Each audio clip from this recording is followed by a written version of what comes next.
why should we hire you? क्या बताइए?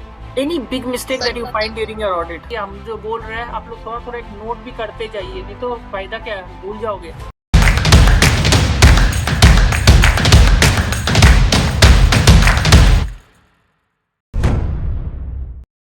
Why should we hire you? क्या बताइए? अभी मैंने ऐसे कुछ प्रिपेयर नहीं YouTube करा में लिखा, हम लोग ने इसका वीडियो डाला है, कोई ने देखा हो तो बताइए। Why should we hire you? क्या बोला था? किसी ने देखा हो तो? किसी ने नहीं देखा, बेइज्जती वाला बात हो। I feel I am a lifelong learner. I have a learning agility, and I believe that a person who is flexible with the open-minded is far better than the person who is dedicated always towards work in an old way.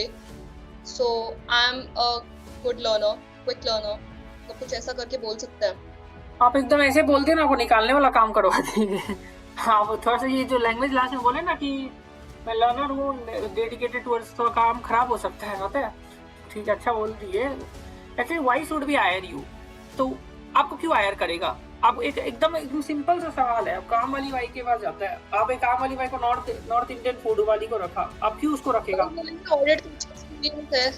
आप एक काम वाली by को क्यों रखेगा काम में? Learner इसलिए रखेगा, काम अच्छा करता है, काम अच्छा करता है, खाना टेस्टी बनाता है पूरा। हाँ, तो आपको जो भी काम है वो अच्छा करेगा तभी जाके वो रखेगा। फॉर एग्जाम्पल, अगर मैं दूसरा एग्जाम्पल दूं, ठीक है, एक डायरेक्टर सबसे बढ़िया एक्टर को खोजेगा, राइट, कि लर्नर को खोजेगा जो अभी चल रहा है मार्केट में। तो आपको काम से आपको जवाब देना पड़ेगा। तो आपको ये आंसर एकदम इजी देना कि आपका जो जॉब डिस्क्रिप्शन है उसके लिए आई am one of the best candidates. जो भी आपका जॉब डिस्क्रिप्शन है वो मेरे को आता है अच्छा से, मैंने आपका जॉब डिस्क्रिप्शन अच्छा से पढ़ा था, तो जो भी आपका जॉब डिस्क्रिप्शन में लिखा है उसके लिए I think I am the one of the bester candidates. मैंने ये काम किया था, और जॉब डिस्क्रिप्शन में बता दीजिएगा ये चीज आप जो बोले हो, ये जैसे TOC वगैरह, ये मैंने सारा किया है, मैंने ये क्लाइंट का किया था, तो मुझे लगता है मैंने पैसा वगैरह भी बचा के दिया है। तो आई डोंट थिंक मेरे से बेटर अभी, आई डोंट थिंक सो कि there is anything that I can do.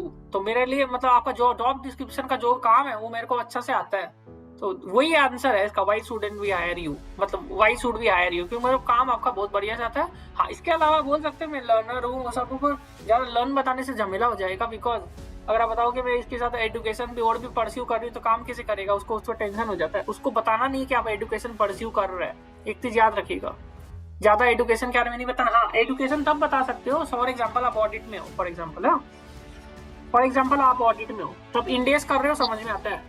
पर आप अगर ऑडिट में बोलते हो मैं GST का भी कोर्स कर रही हूँ, और मैं फाइनेंशियल मॉडलिंग भी कर रही हूँ, और मैं डेटा रिसर्च, कुछ मैं सोशल ब्रांडिंग भी कर रही हूँ, फॉर एग्जांपल मैं डिजिटल मार्केटिंग भी कर रही हूँ, तो भाई बोलेगा ये तो सब कुछ कर रही है, मेरा काम कैसे करके देगी?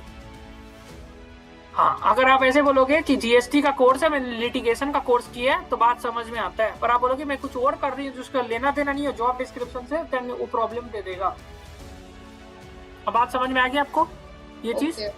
तो ये चीज आप बोल सकते हैं। तो नॉर्मली अगर पूछते हैं sir what ever the job description that you have, I think I am the better candidate. I have already have a very good exposure in this field. Suppose audit or taxation, I am very good exposure in this field.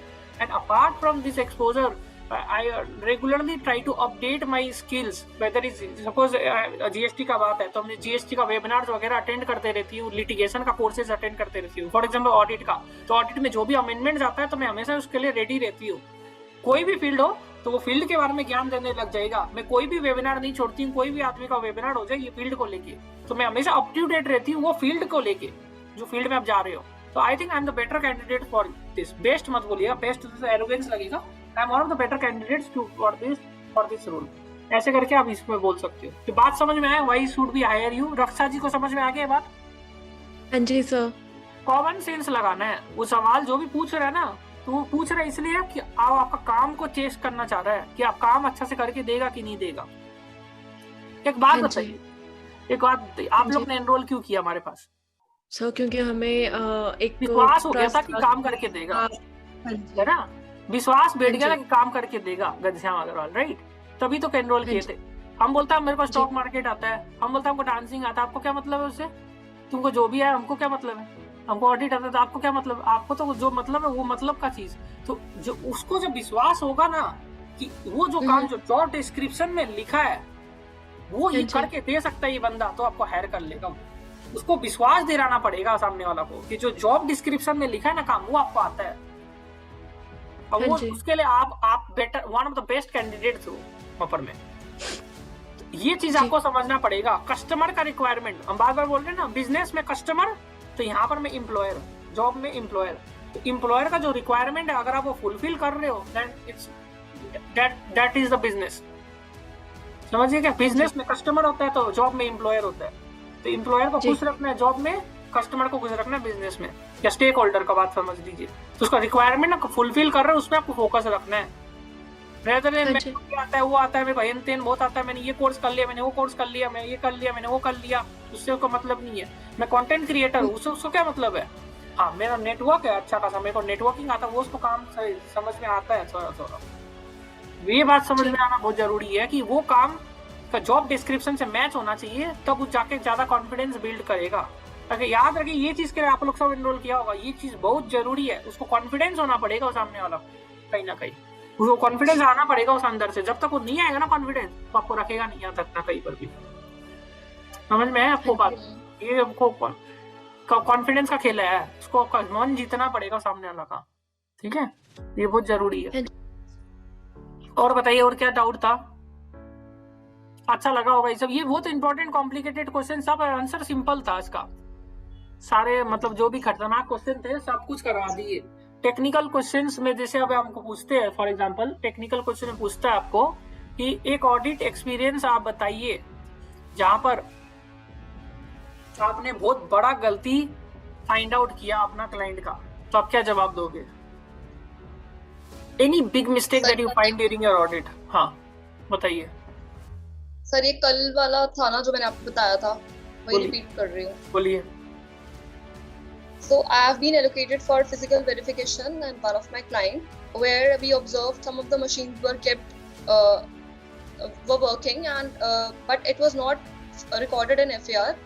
So after discussion with the management, it was we came to the result that such machines were engaged in the job working, and due to which it related to the third party.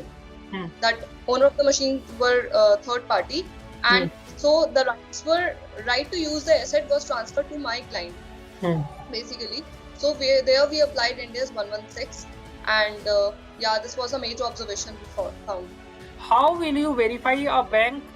Suppose bank में आपको 100% vouching करना चाहिए कि sampling कर सकते हो? For example debtors में तो आप लोग सैम्पलिंग करते हो कि नहीं करते हो? सारे कर लेते हो, सारे डेटर का कंफर्मेशन लेते हो। सपोज एक आपको सवाल पूछा जाता है कि क्लाइंट का 50 बैंक अकाउंट है, सारा का कंफर्मेशन लोगे कि कुछ का लोगे? एक्सटर्नल कंफर्मेशन सैम्पलिंग करोगे, क्या करोगे?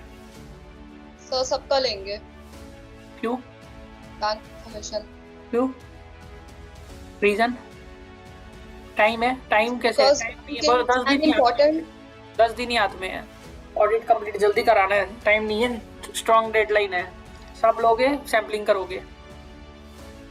ये बहुत पूछते हैं। सर नहीं, 10 ही लेंगे, पूरे लेंगे, क्योंकि bank and cash is a very important part of the organisation, so we can't conduct audit based on sample. ये कियो अपने आर्टिकलशिप में एक्चुअली सारा कियो सैम्पलिंग? नहीं, हम सबका ही भेजते थे कभी, मतलब नहीं सैम्पलिंग तो की है, बट कैश और बैंक के केस में हम सबकी कंफर्मेशन फ्लोट करते थे, चाहे कितने बैंक्स भी हो। ये तो हमने सबकी कंफर्मेशन फ्लोट कराई थी। कैसे कराते हो कंफर्मेशन?